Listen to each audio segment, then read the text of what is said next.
देखिए, आरजेएस की वैकेंसी जो राजस्थान सिविल जज है, सिविल जज की वैकेंसी, ये आउट हो चुकी है सिविल जज की वैकेंसी।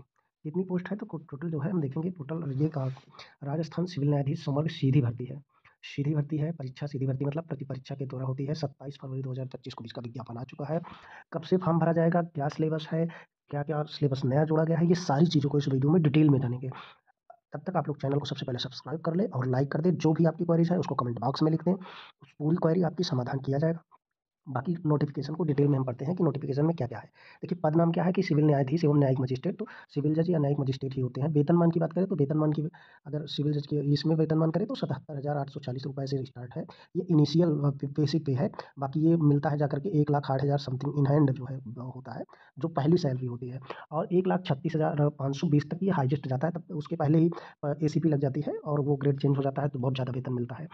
पैसे की कोई कमी नहीं है। अगर आप जुडिशरी में थोड़ा-सा भी जो है एक्टिव हैं तो पैसे की कोई कमी नहीं है, वेतन में कोई कमी नहीं है, बहुत अच्छा खासा वेतन मिलता है, अच्छी खासी सुविधा मिलती है। पदों की संख्या की बात करें तो पदों की संख्या को टोटल 44 रिक्ति पद है, अलग-अलग कैटेगरी वाइज़ पद है।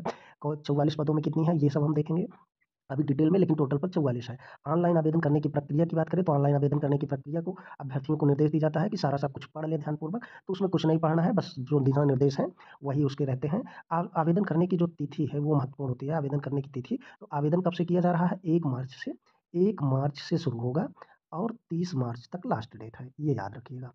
1 मार्च से शुरू है और 30 मार्च तक लास्ट डेट है, बस इतना याद रखना है। और अभ्यर्थियों को सलाह दी जाती है कि जल्दी से जल्दी फॉर्म भर लें ताकि जो है उनको कोई बाद में वेबसाइट का जो है चक्कर ना रहे। मुख्य परीक्षा कहाँ होगी पहले से ही बता दिया है कि मुख्य परीक्षा 2 शहरों में प्रस्तावित है। एक आपका जोधपुर में प्रस्तावित है और एक जो है जयपुर में प्रस्तावित है।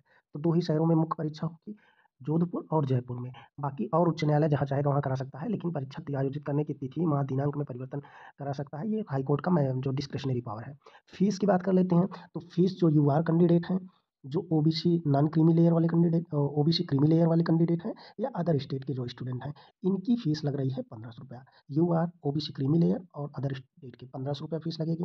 इसी तरह ओबीसी नॉन क्रीमी लेयर वाले, उनकी फीस लग रही है ₹1250। ईडब्ल्यूएस की फीस ₹1250, ₹1250 लगेगी। एससी/एसटी की फीस ₹800 है और जो पर्सन डिसेबिलिटी हैं, दिव्यांग हैं, उनकी फीस कोई भी फीस नहीं लग रही है, वो शून्य फीस पर फॉर्म भर सकते हैं।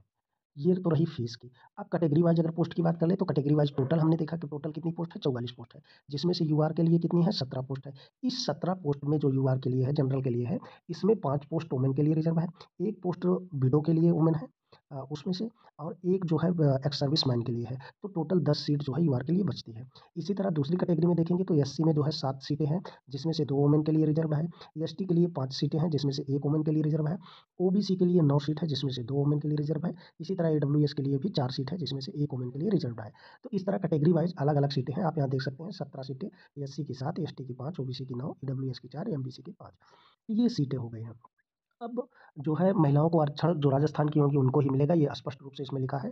बाकी दिव्यांगजनों के आरक्षण संबंधी कुछ नियमावली हैं, तो आरक्षण से संबंधित जो कुछ है आप इसमें देख सकते हैं, पढ़ सकते हैं। नोटिफ़िकेशन जो है हमारे Telegram channel judiciary classes MP, UP, MP, Bihar judiciary classes के नाम से है टेलीग्राम, वहाँ पर ये नोटिफ़िकेशन पड़ा हुआ है। शैक्षिक योग्यता की बात करें तो ये शैक्षिक योग्यता इसमें कुछ भी नहीं माँगना है, बस यही माना है कि no candidate eligible for the unless he hold a degree of bachelor of law, केवल आप ग्रेजुएट होना चाहिए, लॉ ग्रेजुएट बस। और ये कोई भी जो है वो अंतिम वर्ष देखिए, ये अंतिम सेमेस्टर की परीक्षा में सम्मिलित हुआ हो या सम्मिलित हो रहा हो, आवेदन के लिए पात्र है। तो जो लास्ट सेमेस्टर में कैंडिडेट हैं, जैसे एपीओ में क्लैरिफ़िकेशन किया था कि वो अंतिम सेमेस्टर वालों को नहीं लेगा। लेकिन ये आरजेएस में जो है ले रहा है, आरजेएस में वो सभी कैंडिडेट एलिजिबल हैं जो भी लास्ट सेमेस्टर में हैं। लास्ट सेमेस्टर वाले, परंतु ऐसे आवेदकों को मुख्य लिख जो मेंस होगा उसके समय में 7 दिन के अंदर जो है राजस्थान हाई कोर्ट में अपनी डिग्री प्रमाणित करना होगा कि हाँ, हम पास हो चुके हैं बस। तो जो एलिजिबल होंगे कौन से, जो मेंस वो 4th अगर 3 ईयर वाला कर रहे हैं तो 6 सेमेस्टर में, और 5 ईयर का वाला कर रहे हैं तो 10वें सेमेस्टर में है, वो भी एलिजिबल है। शारीरिक उपयुक्ता और वो सब सारी चीज़ें हैं। ऐज की बात करें तो ऐज 21 से 40 तक, जैसे यूपी और अन्य राज्यों में, कुछ राज्यों में 35 साल ही लेता है और 4 अटेम्प्ट ही देता है, तो यहाँ ऐसी कोई बाध्यता नहीं है। अगर आप राजस्थान सिविल जज का फॉर्म भरना चाहते हैं और 21 से 40 साल की आयु के बीच में हैं, अंतिम सेमेस्टर में हैं, तो भी भर सकते हैं। अब जो मेन चीज़ आता है इसका सिलेबस देखते हैं। सिलेबस में देखेंगे तो सिलेबस में स्पष्ट रूप से सिलेबस दिया है, और ये दहेज वहेज की बात किया है, तो ये सारी चीज़ें वही यही हैं। देखिए सिलेबस, सिलेबस क्या होगा? पहली बात तो एक प्रीलिम्स होगा, मेंस होगा और इंटरव्यू होगा।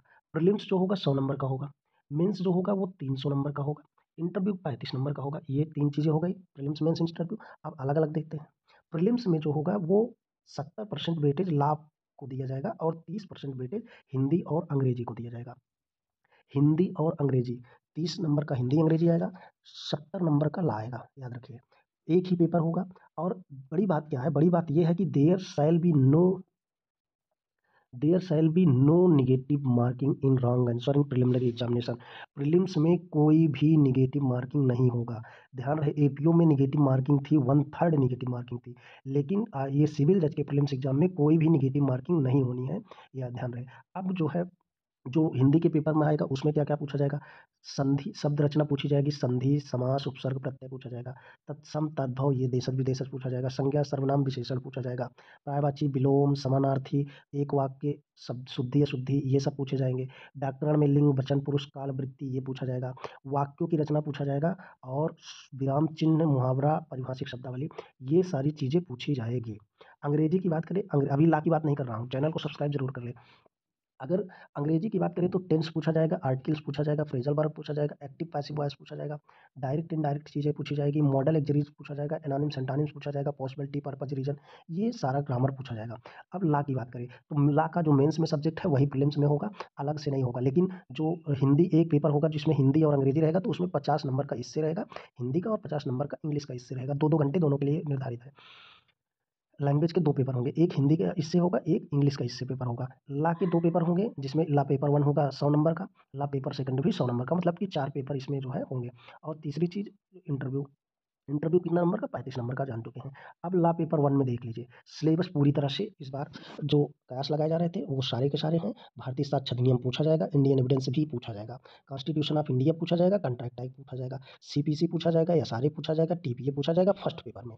राजस्थान रेंट कंट्रोल भी फर्स्ट पेपर में पूछा जाएगा। हिंदू लॉ में जो चारों लॉ है, चाहे वो एचएमए एक्ट हो, चाहे हिंदू सक्सेशन एक्ट हो, चाहे हिंदू माइनॉरिटी गार्जियनशिप हो, ये सारे पूछे जाएंगे। कोर्ट फीस राजस्थान की पूछी जाएगी। पार्टनरशिप एक्ट और sales of good contract act से जो अलग हुआ है वो भी पूछे जाएंगे। मुस्लिम लॉ भी पूछा जाएगा। दूसरे लॉ के पेपर में जो प्रोसीजरल लॉ होगा उसमें बीएनएसएस पूछा जाएगा, बीएनएस पूछा जाएगा, सीआरपीसी पूछा जाएगा, आईपीसी पूछा जाएगा, जेजे एक्ट पूछा जाएगा, नेगोशिएबल इंस्ट्रूमेंट एक्ट पूछा जाएगा, प्रोबेशन ऑफ ऑफेंडर एक्ट पूछा जाएगा, प्रोटेक्शन फ्रॉम वर्क प्लेस पूछा जाएगा 2005 वाला, indecent representation of women provision act पूछा जाएगा 1986 का, पॉक्सो एक्ट 2012 का पूछा जाएगा, sexual harassment work on place पूछा जाएगा 2013 वाला, राजस्थान एक्सरसाइज एक्ट पूछा जाएगा, आईटी एक्ट पूछा जाएगा, फ्रेमिंग ऑफ चार्ज और जजमेंट राइटिंग। ये लास्ट सेकंड का पेपर का पूरा सिलेबस है। तो ध्यान रहे, ला फर्स्ट और ला का सेकंड पेपर जो दोनों हैं, यही पूरा पेपर मिला करके वो पूरा विस्तृत सिलेबस है। तो हिंदी इससे और इंग्लिश इससे तो होगा, फिर इंटरव्यू तो होगा, और ये सारी चीज़ें हो गई। तो बस यही इतना है। अभी तो फिलहाल फॉर्म भरने के लिए फॉर्म भर दीजिए जितना भी जल्दी से हो सके। और इस पर पूरा आपको सिलेबस, पूरा पीडीएफ और पूरे जो स्टडी मटेरियल है वो दिए जाएंगे आपको, मेरे टेलीग्राम ग्रुप पे दिया जाएगा, यूट्यूब चैनल पर दिया जाएगा। चैनल को सब्सक्राइब करें।